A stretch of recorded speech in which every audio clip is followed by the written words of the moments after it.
Այս շաբաթ ապրանքների տարանցման սահմանափակումները մեր երկրի համար վերացնելու Ադրբեջանի նախագահի քայլը անհավանական, աննախադեպ, գրեթե դարակազմիկ ձեռքբերում փորձեց ներկայացնել Փաշինյանի կաբինետը։ Հայաստանին անհրաժեշտ հացահատքի գրեթե 29%-ը ապահոված Արցախի հանձնումից 2 տարի հետո Ադրբեջանի տարածքով ղազախական ցորեն է մտնելու Հայաստան։ Իշխանությունը սա համարում է ապացույց, որ Վաշինգտոնյան պայմանավորվածությունները միայն թղթի վրա չեն ու խաղաղությունը հաստատված է։ Ընդդիմությունը կասկած չունի, որ իրական ապաշրջափակման դեպքում այդ ցորենը առանց Վրաստան մտնելու կարող էր Հայաստան հասնել։ Իսկ Ալիևը այս կշիռ չունեցող զուտ քարոզչական փուչիկը փչել է Փաշինյանի գահավիժած վարկանիշը 2026-ի ընտրություններից առաջ փրկելու համար։ Շաբաթվա գլխավոր այս հարցը կքննարկենք Հայլուրի տարածաշրջանային վերլուծաբան Արման Բադալյանի հետ, նա մեր երկրորդ տաղավարում է։ Բարի երեկո Արման։ Բարի երեկո։ Չորեքշաբթի Փաշինյանը Մետաքսի ճանապարհ համաժողովին Վրաստանի վարչապետ Իրաքլի Կոբախիձեի, Ադրբեջանի վարչապետ Ալի Ասադովի հետ պանելային քննարկմանը իբրև պատմական ձեռքբերում ներկայացրեց Ալիևի որոշումը։ Ընդգծելու համար ասացի ազդեցիկությունը հայտարարեց, թե 1 ամիս առաջ հնարավոր էլ չէր լինի պատկերացնել, որ Հայաստանի վարչապետը կարող է շնորհակալություն հայտնել Ադրբեջանի վարչապետին, իսկ Ադրբեջանի վարչապետը Հայաստանի վարչապետին։ Այո, Լարա, այստեղից է սկսում է ապատեղեկատվությունը։ Իրականում Ադրբեջանի վարչապետը ոչ միայն շնորհակալություն չի հայտնել Հայաստանի վարչապետին, այլև միայն բարևելիս է հիշատակել Նիկոլ Փաշինյանի անունը եւ ըստ էության պահանջել է երախտագիտությամբ ընդունել Ադրբեջանի նախագահի խաղաղասիրական այս ժեստը։ Իրականում օգոստոսի 8-ի խաղաղության պայմանագրի նախաստորագրումից հետո Ադրբեջանի նախագահը չուներ ոչինչ գործնականում ցույց տալու միջազգային հանրությանը, որ ինքը նույնպես պատրաստվում է խաղաղությանը։ Եվ այս կերպ Ալիևին հաջողվեց վաճառել իր խաղաղասիրությունը ոչ միայն հայկական կողմին, այլև միջազգային հանրությանը։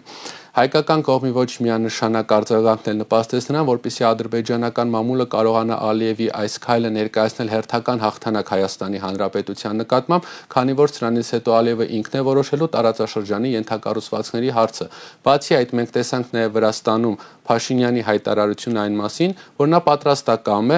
հանել արգելքը եւ ապահովել բեռնատարների անարգել տարանցումը Թուրքիայից դեպի Ադրբեջան եւ հակառակը։ Այս շաբաթ էլի մի քանի հետաքրքիր իրադարձություն տեղի ունեցավ, ոչ թե 1, այլ 3 հանդիպում մեկ օրում Հայաստանի եւ Ադրբեջանի ներկայացուցիչների միջև։ Չորեքշաբթի Երևանում, Ստամբուլում ու Հռոմում քննարկումներ եղան։ Արմատներով Արցախցի Հայաստանի աղքի հետ Երևանյան հանդիպմանը ներկա էր նաեւ ոմն Դիլարա Աֆանդիևա, որ 2022-ին էկոակտիվիստի անվան տակ Արցախը շրջափակողներից էր։ Առհասարակ Ադրբեջանի քաղաքացիական հասարակության ներկայացուցիչների հետ խաղաղության քննարկումները կարող ենք դրական քայլ անվանել։ Այո, այս հանդիպումները փորձեցին ներկայացնել հայ-ադրբեջանական հարաբերություններում դրական դինամիկայի տեսանկյունից, բայց պետք է հասկանանք, որ իրականում Ադրբեջանում ընդհանրապես անկախ քաղաքասարակություն գոյություն չունի, եւ որպես կանոն այս հանդիպումներին մասնակցում են այնպիսի կազմակերպություններ, որոնք ֆինանսավորվում են ադրբեջանական կառավարության կողմից եւ գտնվում են նրանց հովանու ներքո։ Իսկ թե ինչպես վերաբերվեցին Ադրբեջանում այս քննարկումներին, շատ հեշտ կարելի է պարզել ուսումնասիրելով տեղի մամուլը։ Օրինակ ադրբեջանական իշխանամետ կայքերից մեկի գլխավոր խմբագիր Քամալա Մամեդովան, որ ներկա է գտնվել Երևանյան հանդիպմանը, շատ գոհ է եղել հայկական կողմի հետ կազմակերպած այդ հանդիպումից, սակայն վերադառնալով Ադրբեջան, նա հարցազրույց է տվել իր իսկ լրատվականի եւ հայտնել է, որ չնայած մամուլում տարածվող այն տեղեկություններին, թե իբր նրանք Վրաստանի տարածքով են տեղափոխվել Հայաստան, իրականում Բաքվից Երևան եւ հակառակը նրանք թռչել են չարտերային թռիչքով եւ դրա դիտարկմամբ սա նույնպես հաստատված խաղաղության դրսեւորումներից մեկն է։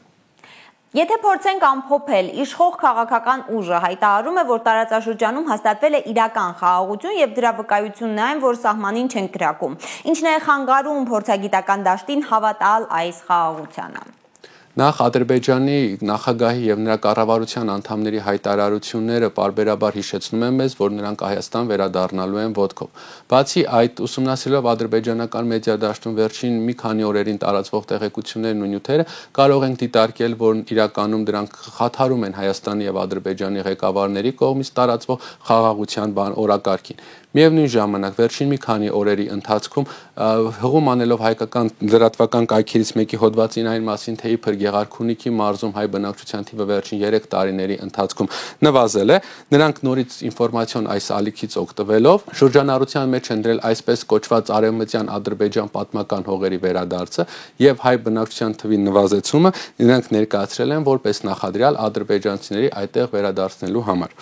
Նման մոտեցումներ իհարկե բացահայտ կերպով հակասում են երկու կողմերից հայտարարվող խաղաղության օրակարգին եւ տարածքային պահանջներ են ներկայացնում կողմերից մեկի նկատմամբ։ Բացի այդ, ադրբեջանական ընդդիմադիր կայքերում վերջին շրջանի այդ հայտարարությունները Հայաստանի սահմանադրության փոփոխության կամ այսպես կոչված արևմտյան ադրբեջանցիների իրենց բնակավայրերը վերադառնալու մասին